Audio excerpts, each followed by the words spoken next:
Ready, sweetheart? A smooth road, a smooth road, a smooth road, a smooth, a bumpy road, a bumpy road, a bumpy road, a bumpy road, a rough road, a rough road, a rough road, a rough road. Uh-oh, a hole! Whoop!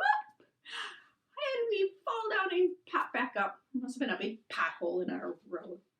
So this is one that kids love doing over and over again. I know that from experience.